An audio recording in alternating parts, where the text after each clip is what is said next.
Тож як у відділах Держреєстру виборців планують впоратися з нескінченним потоком людей? Чому під час першого туру в списках були мертві душі, а багатьом жінкам, які взяли шлюб, не змінили прізвищ? Сьогодні запитали у голови Центральної виборчої комісії Тетяни Сліпачук. Перше та ексклюзивне інтерв'ю очільниці ЦВК після першого етапу перегонів. До відділів ведення Держреєстру зараз вишикувалися довжелезні черги, і багато українців побоюються, що не встигнуть тимчасово змінити місце голосування перед другим туром. Чи будете щось із цим робити? Це був один із чинників, чому ми намагалися якнаймога швидше також підвести ітоги першого туру, отримати вже протоколи і вийти на фінальний результат. Саме для того, щоб якнаймога раніше запустити систему тимчасової зміни виборчої адреси.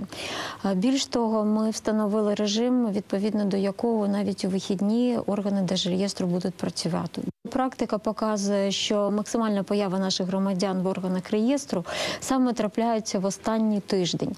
Тому якщо ми підемо за цим графіком, я думаю, що ми справимося. Але практика показала, що у Держреєстрі виборців є проблеми. Скажіть, будь ласка, як плануєте із ними боротися? Важливо сказати, що, наприклад, інформація про дуже велику кількість мертвих душ не відповідає дійсності саме тому, що за період з 2009 року ці мертві душі, якщо вони там і з'являлися, то вони з'явилися спочатку саме на підставі тієї інформації, яка була надана Держреєстру.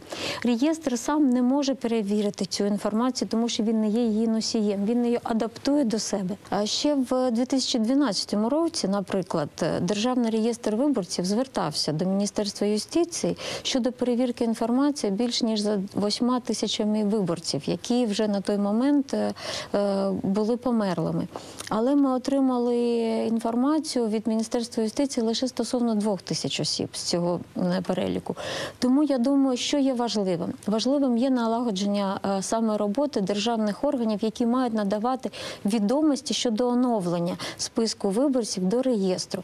А от, наприклад, питання стосовно того, що Державна міграційна служба не дає коректну і повну інформацію щодо зміни прізвищ, вона є дійсно нагальною проблемою, тому що в той же самий період було встановлено більш 20 тисяч осіб, які вже змінили прізвище, наприклад, внаслідок шлюбу, але ця інформація до реєстру не дійшла.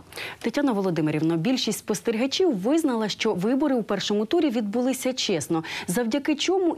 Для мене чесність виборів, вона полягає в 3 базових принципах. Все має бути у відповідності до закону, що все має бути прозоро і зрозуміло, і що все має бути відповідальне.